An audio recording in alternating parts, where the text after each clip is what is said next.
Tá certo. Oi, sou a Luísa e eu vou passar a doença de Huntington's, explicar um pouco da fisiopatologia, né, o que ela é, e eu estou no sexto semestre de medicina. Então, o que é a doença de Huntington, né? Ela é uma doença genética, ela é neurodegenerativa, e ela vai impactar praticamente todos os aspectos da pessoa, incluindo o cognitivo, psiquiátrico e motor. E daí, ela é considerada uma das doenças de poliglutamina, e daí vai entender, a gente vai entender isso um pouco mais na frente, porque é considerada uma das doenças de poliglutamina, mas ela vai acometer de 3 a 7 de 100 mil indivíduos. E esses são de descendência europeia. Por quê? Porque estudos viram que descendentes de europeus têm uma incidência muito maior e que a incidência diminui bastante em descendentes de japoneses, chineses e africanos. Então, esses são os números que eles encontraram. Normalmente, é diagnosticada entre 35 a 55 anos, só que você pode ter a versão juvenil, que é quando tem o diagnóstico antes dos 20, ou o tardio, quando o diagnóstico acima dos 60 anos. Ela é uma doença que não tem cura, e é uma expectativa de vida de 10 a 30 anos após o diagnóstico. Varia muito da pessoa em pessoa, né? Cada caso é único, mas é uma doença que ela progride de uma maneira rápida e é bem complicada. O sexo feminino ele parece ser mais afetado, não quer dizer que tem maior incidência, os dois não têm incidência iguais, mas quando a mulher tem, ela parece apresentar sintomas mais graves do que no homem. Só que isso ainda é debatido, mas são pesquisas preliminares que indicaram isso. E segundo a Associação Brasileira, né, de Huntington's, a gente estima que tenha 13 mil a 19 mil portadores do gene no Brasil e 65 mil a 95 mil pessoas em risco, ou seja, que são os descendentes dessas pessoas que têm o gene. Então, elas podem apresentar o gene também. Né? Então, um pouquinho da fisiopatologia. Aqui é uma pincelada em geral, para começar a entender o que é, e depois eu vou falar um pouco mais no detalhe.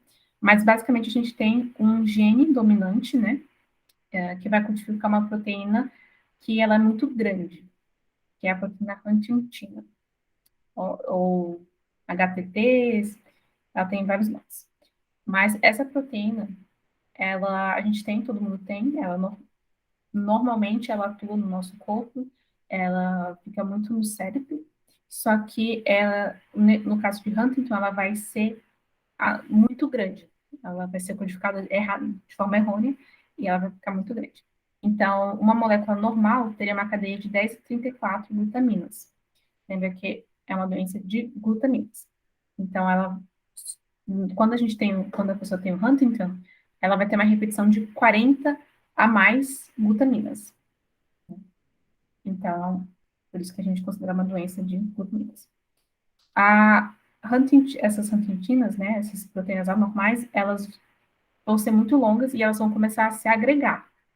E daí, essa agregação, esses aglomerados de proteínas, eles vão se acumulando e eles vão causar uma degeneração neural. Eles são tóxicos, eles são neurotóxicos. E daí, isso que vai causar toda a degeneração neural que vai acarretar com sintomas do Huntington. Então, ele tem vários mecanismos, eu vou tocar em alguns, só que eles não são completamente elucidados. Ainda tem muita pesquisa sobre o que exatamente está acontecendo. A gente sabe algumas coisas, mas ainda não é completamente, a gente não sabe de tudo. E essa degeneração neural, ela vai levar aos sintomas que a gente vai ver no Huntington, e ela acontece principalmente no núcleo caudado e no cutâneo. Ela pode acontecer também no globo pálido ou no córtex cerebral, em outras regiões, por isso que tem uma variedade de sintomas. Só que ela vai ser principalmente no núcleo caudado e no cutâneo, que eu vou falar depois o que são essas consequências, as consequências dessa degeneração, né? Um pouco da parte genética, a etiologia, né? Ela é uma doença autossômica dominante, então quer dizer que você só precisa de um gene do HTT ou IT15, que é o outro nome dela, para ter o Huntington. Então, é uma questão de 50 a 50. Se você tem dois pais, né, aqui tem um desenho, se você tem dois pais e um deles tem a, o gene, você vai ter uma chance de 50-50, de ter ou não ter. Então, a doença aqui, ela afeta, ela tem uma ligação familiar muito, muito grande. E ele vai, acontece no cromossoma 4, no finalzinho, na pontinha do cromossoma 4, que tem esse gene da Huntingtina, e daí ele vai estar afetado. E daí você vai ter toda a patologia. E o que acontece? Esse gene, ele vai ter uma... Por que ele está lá bugado? Porque ele tem o segmento CAG aumentado. Então, normalmente a gente tem aquele CAG de 10 a 20, né? No caso, você vai ter uma expansão de CAG. Então, ele vai chegar de 40 a mais. E porque, então, a doença de Huntington também é chamada uma doença de repetição de trinucleotídeos, porque são 3 nucleotídeos, né, o CAG, que vão formar, que vão codificar a glutamina. Então, normalmente você teria de 10 a 20, codificando as glutaminas lá, e agora você vai ter uma expansão desse CAG, fazendo mais glutaminas. É isso que vai ser o problema. Então, você vai ter um aumento da cauda poli-Q, que é essa cauda que existe, que é formada por glutamina, e você também vai ter uma alteração no exon 1, que é parte do RNA, quando você está fazendo o RNA dessa proteína, você vai ter uma alteração desse exon 1. E daí isso vai formar vários problemas também, porque não é para ter esse exon 1, né? E ele fica lá no terminal N. Assim, mais detalhe. Mas esse exon 1, ele é importante, a gente vai, vou ver depois, mostrar depois uma imagem que mostra bem por que ele está lá e por que ele não deveria estar lá. E a repetição, normalmente a gente tem de 36, se você tiver de 36 a 39, você potencialmente terá Huntington. Se você tiver a partir de 40, é definitivamente Huntington. Definitivamente você vai desenvolver a doença de Huntington. Só que o que acontece? Uma coisa que é bem interessante, né, do ponto de vista genético, de sua patologia, que é a antecipação genética. Por quê? Quando você tem muitas repetições de CAG, você aumenta a probabilidade da replicação desse DNA defeituoso. O que eu quero dizer com isso? Que essas repetições, elas literalmente vão criar como se fosse um laço, vão fazer tipo uma dobrinha física, e essa dobra, ela vai, de certa forma, confundir o DNA polimerase, e quando ele estiver passando por essa dobra, ele vai produzir ainda mais repetições de CAG. O que quer dizer? Que cada vez que, com cada geração, você vai potencialmente aumentar a repetição de CAG. E isso que a gente chama de antecipação genética. E com o aumento, né, da cauda poli-Q e do aumento da CAG, aumento de vitamina, aumento da proteína, tarará, tudo isso, você vai ter os sintomas cada vez mais cedo. Então, o avô pode ter tido os sintomas com 70, o pai pode começar com 50, o filho com 40. Então, você pode diminuindo a idade, né, por causa dessa antecipação genética. E voltando, né, na fisiopatologia, por que essa proteína faz tão mal, né? Ela vai ter uma carga elétrica, quando ela é formada, ela é alterada, né? E ela vai ter uma carga elétrica que não é para ter. E por causa dessas glutaminas, porque as glutaminas, elas têm uma carga elétrica. Então, quando tem muita, ela vai ter uma carga elétrica diferente. E daí o que acontece? Isso vai fazer que elas comecem a se conectar e formar pontes de hidrogênio entre as proteínas, o que a gente chama de oligomerização. Essa oligomerização, ela vai formar ligações entre essas proteínas que vão formar os agregados proteicos, que a gente também chama de corpo de inclusão. Eles também são comuns em outras doenças. Esses corpos de inclusão acontecem quando, em vez de você ter a dobra proteica normal, você aumenta essas ligações e você tem uma dobra proteica anormal, que vai causar essa aglutinização, né, oligomerização das proteínas. E esse acúmulo, elas vão começar a se acumular. E esse acúmulo que vai levar ao dano neural. Além disso, você também vai ter um recrutamento de proteases, e daí aqui entra a caspase 3 e a caspase 6 como principais proteases nesse momento, que eles vão notar que essa proteína está muito grande. Então, eles vão tentar fragmentar. Só que o que acontece? Quando você fragmenta, você cria fragmentos que também são tóxicos, que também são neurotóxicos. E você principalmente vai fazer fragmentos do exon 1. Lembra que eu falei que o exon ele é tóxico? Então, a gente vai quebrar essa proteína, quebrar essa cauda poli-Q, e a gente vai fracionar em fragmentos, incluindo fragmentos de exon 1, ele tem um potencial de aglomerização muito grande. Então, ele acaba sendo muito neurotóxico.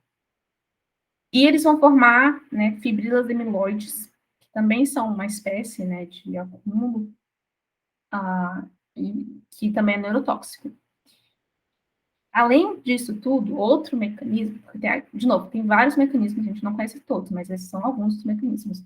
Você vai ter um splicing anormal do mRNA, então você vai ter uma proteína SRSF6, isso é mais detalhe, mas ela vai lá e ela vai fazer o splicing desse mRNA, e ela vai manter o exon 1, esse exon ele vai ficar lá. E esse exon 1, ele permite a entrada dessa proteína no núcleo. Isso é ruim, a gente vai ver isso depois. Isso é ruim. E também a outra coisa que acontece, além disso, é que você vai ter uma sequência de exportação na região terminal N, que ela vai ficar afetada. Então, essa proteína não consegue sair do citoplasma, essa não consegue sair para o citoplasma, ela vai ficar acumulada no núcleo. Estava acumulada no núcleo também. E aqui tem não sei se dá para ver direitinho, mas vamos lá. Então, aqui, por exemplo, a gente tem o cromossoma 4, né, aqui no gene, e ele vai ter a repetição. Quando você tem o exon 1, né, você vai formar uma Huntingtina que ela é anormal. E ela vai formar fragmentos, né, ela vai se fragmentar pela proteólise e vai formar fragmentos que vão entrar no núcleo. Então, aqui tem, né, uma imagem mais completa. Aqui é o fragmento, né, a proteína, daí vai ter os fragmentos, elas vão entrar no núcleo.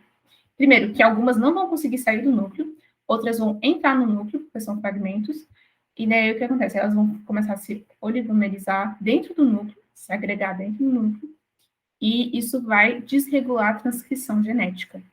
Então, isso vai afetar diretamente o núcleo. E, além disso, no citoplasma, você vai também ter essa oligomerização, também vai acontecer, você também vai ter o acúmulo desses corpos, e ele vai acabar tendo, primeiro, o que a gente conhece muito bem, que é a disfunção de transporte no axônio. Então, o axônio tem a membrana dele, ele vai ter o transporte lá das substâncias que ele precisa e tal, e esses agregados, eles não vão deixar esse transporte acontecer. Então, isso vai ser neurotóxico também. Também vai ter um acometimento mitocondrial, então a célula por si só não vai conseguir fazer a energia dela bonitinha lá. E ela também vai afetar a função sináptica, também por causa dessa questão da membrana, né, de afetar o transporte de membrana. Então, aqui são algumas das causas, né, da neurotoxicidade dessa proteína, mas a gente ainda está pesquisando, ainda tem muita coisa. Então, a gente não sabe muito bem o que essa proteína faz quando ela não está alterada, porque todo mundo tem. Então, a gente tem ela no corpo inteiro, ela se encontra principalmente no cérebro, mas a gente acredita, né, que ela, aliás, a gente sabe que ela tem um papel no desenvolvimento fetal, neurológico. Só que, além disso, a gente considera que talvez ela tenha alguma função na sinalização celular, no transporte, na ligação de proteínas, estruturas, e na prevenção de apoptose e reparo de DNA. Isso é importante, porque se ela atuar, né, nessa prevenção da apoptose e reparo de DNA, se ela estiver errada, né, se ela não estiver fazendo a sua função, poderia acarretar com um problema nesse aspecto, né, de não conseguir reparar o DNA também, não ter a prevenção da apoptose neuronal, enfim. Mas isso são coisas que a gente ainda está em estudos, né. E quando ela está anormal, né, ela também, essa proteína, como ela está emaranhada, ela está aglomerada, ela vai inibir a proteína de ligação à CREB, que é chamada CPP. E ela funciona no reparo do DNA. Então, é por isso que a gente acredita que ela tem alguma função no reparo do DNA, que é quando ela está, quando ela é patológica, quando se torna patológica, talvez ela cause, ela se ligue incorretamente, né? E então, a gente tem que ter essa ligação com a proteína de ligação à CREB, que é a CBP, tem alguma função de neurotoxicidade. E o jeito que ela funciona é bem interessante, eu acho engraçado, porque ela literalmente vai puxar essa cadeia de glutaminas, ela vai literalmente se ligar ao CBP, isso, e vai puxar ela fisicamente de onde ela deveria estar. Então, ela não consegue fazer a função dela de reparo de DNA, porque ela é literalmente puxada para o lado. Enfim, então, isso vai, né, afetar o reparo de DNA. E a gente está, o que eu já falei, né? Interferência na transcrição, interferência mitocondrial. Também vai ter inibição do sistema UPS, que é o sistema de proteosomas. Ah, mas não falou que os proteosomas, que vai ter proteólise? Sim, vai ter. Mas ele não vai conseguir fazer a lise das proteínas marcadas pela ubiquitina. E daí, o que isso acontece? Por que isso é relevante? Porque as proteínas anormais, que deveriam ser marcadas pela ubiquitina e, consequentemente, lisadas, elas não vão ser propriamente, não vai acontecer esse mecanismo, né? Então, você vai aumentar as proteínas anormais, ou seja, você não vai se livrar dessas proteínas anormais. Então, você tem um aumento, né, dessa proteína huntingtina alterada no corpo. E por isso que vai ser uma neurodegeneração, né, crônica e vai aumentar com o tempo. Então, você vai ter, começar com acúmulo, e daí começar com sintomas, mais acúmulo, mais neurotoxicidade, mais sintomas, né, progressiva. E tem uma teoria que essa agregação, na verdade, estaria diminuindo a toxicidade da proteína. Ou seja, que a própria agregação das proteínas seria um mecanismo protetor contra os fragmentos que entrariam no núcleo e fariam outros mecanismos tóxicos. Isso é uma teoria, gente. Ainda não tem comprovação disso. Tá. Então, o que a gente vai ver na parte da distribuição neural? Que vai ser acometido e tal? Principalmente os gânglios basais e o corpo estriado, né? Então, os gânglios basais é a área mais afetada, e o gânglio basal, ele vai controlar a inibição dos movimentos involuntários, ele vai ser controle de movimentos também, e mudança postural. Ele tem um sistema muito importante que é o GABAérgico, e o GABA, ele é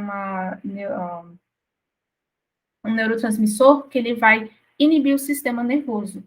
Então, o gânglio basal, ele tem ele inibe os movimentos involuntários exatamente pelo sistema GABAérgico. Isso não vai acontecer, daí por isso que a gente vai ter movimentos involuntários no Huntington. E daí tem o corpo estriado, no subtalâmico, substância negra. Dentre esses, né, no gânglio basal, dentre esses, o núcleo caudado e o cutâneo são os mais afetados. De novo, pode afetar qualquer área do cérebro, mas o núcleo caudado e o cutâneo são os mais afetados. O caudado, ele vai controlar ele tem um controle motor muscular e funções cognitivas. Por isso que a gente vê deficiência cognitiva no Huntington. O putamen, ele tem uma regulação dos movimentos amplos, que são os movimentos grosseiros, né? E também influência na aprendizagem. Então, a gente vê esses dois sistemas alterados no Huntington. E daí tem a via direta e a via indireta, que são, eu não sei se já falaram disso na parte de neuroanatomia e tal, mas é um dos jeitos que eles vão ser afetados, né? Porque você tem o córtex motor, o córtex motor está lá em cima, e ele vai se comunicar com os gânglios basais pelo corpo estriado, né? Que é o núcleo caudado e hipotálamo. E daí, a morte celular desse corpo estriado, ou seja, o córtex está mandando sinal, mas o corpo estriado por si só, ele não vai conseguir produzir GABA o suficiente, porque ele está morrendo lá. Então, ele está recebendo a informação do córtex, só que ele não consegue produzir GABA. Então, o que acontece? Pelo ele não receber GABA, ele vai, ele não manda GABA, obviamente não produz GABA, ele não manda GABA para o globo pálido. E o globo pálido, sem receber o GABA, ele não é inibido. E lembrando que GABA é inibitório. Então, o corpo pálido não é inibido. Então, ele vai aumentar a produção dele de neurotransmissores. E daí, aumentando a produção de neurotransmissores, que é o GABA, o tálamo é inibido.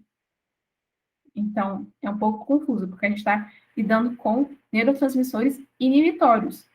Então, na verdade, a gente para de inibir o globo pálido, então o globo pálido, consequentemente, aumenta a inibição dele do tálamo. O tálamo sendo inibido, não consegue mandar as informações para o movimento.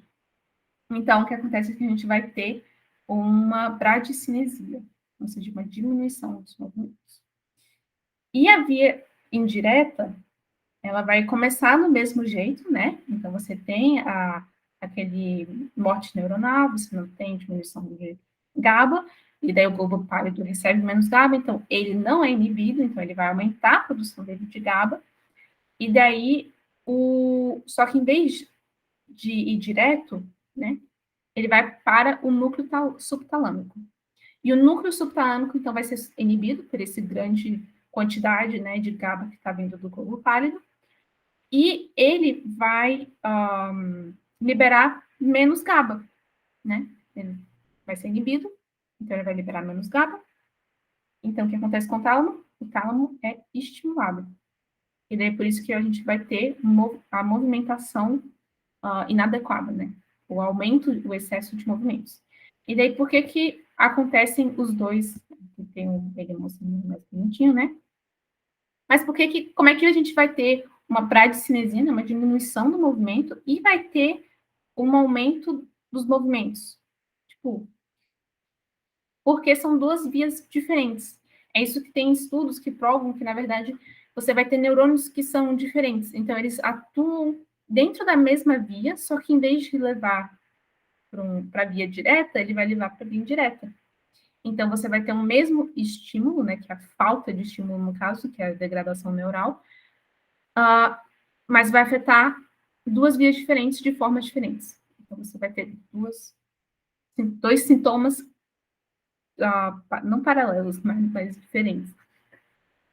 Então, aqui está só a imagenzinha, né? A via direta, mostrando o pálido indo direto para o tálamo. E a via indireta, que como o nome condiz, não vai direto para o tálamo, ela passa pelo subtalâmico. Daí o subtalâmico que vai mandar para o tálamo. Eu espero que tenha... Essa parte é meio complicada, porque normalmente a função deles é exatamente ao contrário, né? A via direta vai aumentar o movimento e a via indireta vai diminuir o movimento. Só que daí no Huntington ela vai estar trocada exatamente porque a gente vai ter uma deficiência lá do GABA, lá do comecinho, lá no corpo externo. Então, aqui é só para mostrar as imagens, né? Como é que vai ficar o cérebro, né, da pessoa. E então, a gente tem o caudado aqui e o putame aqui. E daí, se você vê a tomografia normal, né, você vê que essa parte do putame, ela deveria ser maior, deveria vir mais para cá, e a do caudado também. Então, aqui elas estão diminuídas. E também você vai ter um aumento do ventrículo lateral. Essas duas bolinhas aqui, duas coisas vazias, são os ventrículos laterais, que é por onde drena o líquido cefalorraquidiano.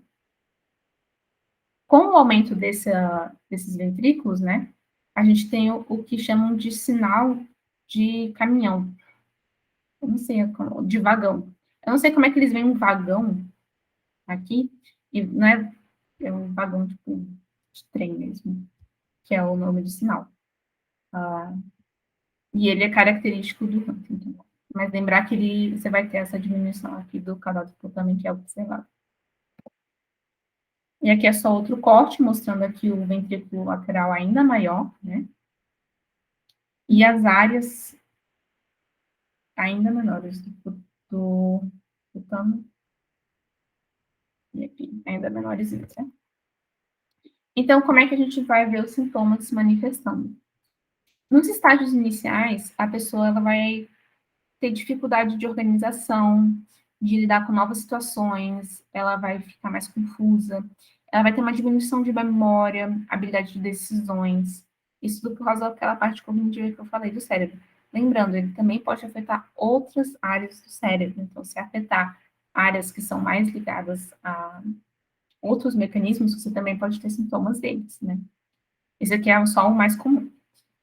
Você também vai ter, como você vai ter dificuldade no trabalho, atividades diárias, escrever, né, um movimento fino que precisa, dirigir também, que são movimentos mais finos, que precisam de mais controle, a perda de atenção aos detalhes, uma irritabilidade, mudança de humor, aumento de impulsividade, agitação, perda de interesse, isso tudo são sintomas psiquiátricos que aparecem no Huntington.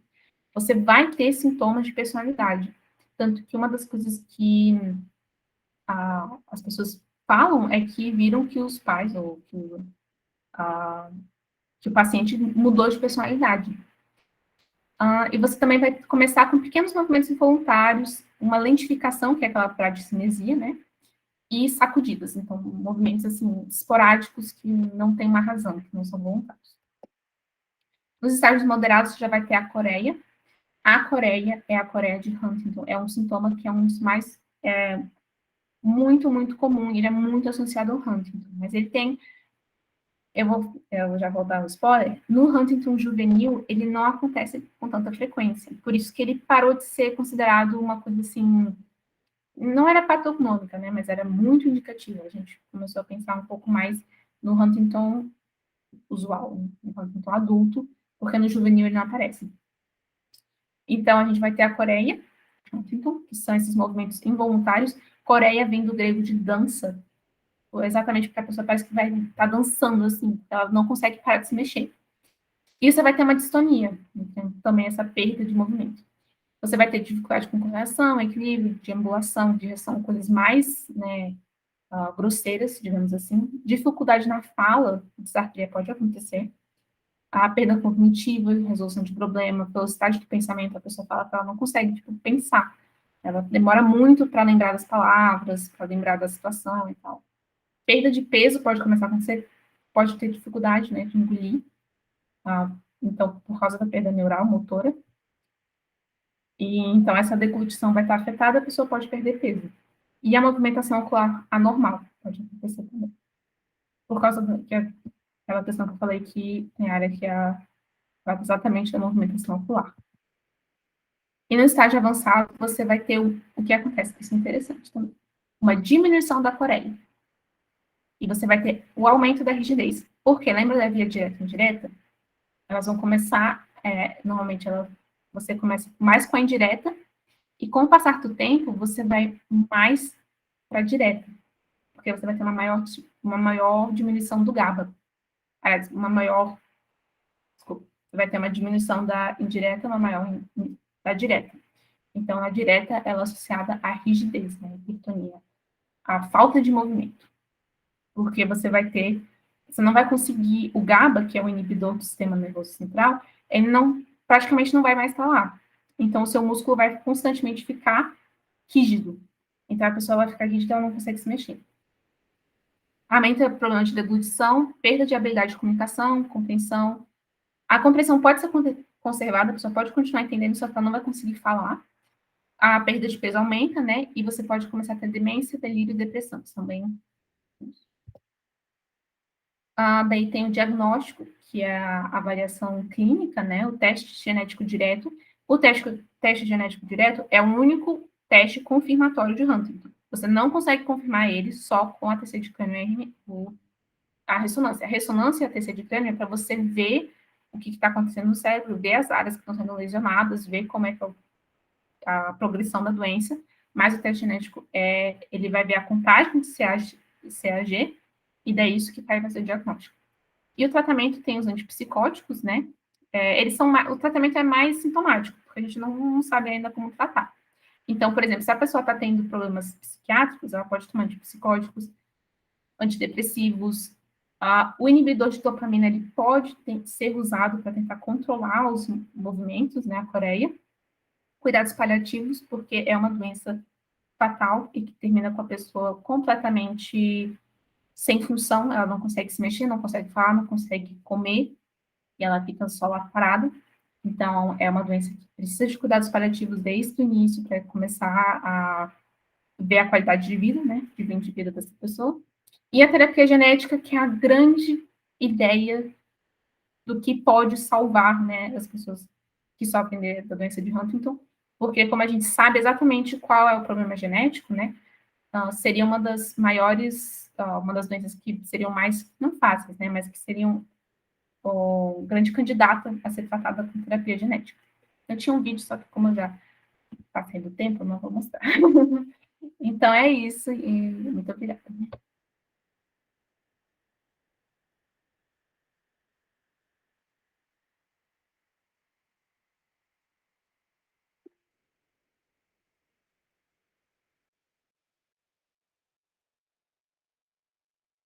Gente, qual uma pergunta? Esqueci de perguntar para vocês.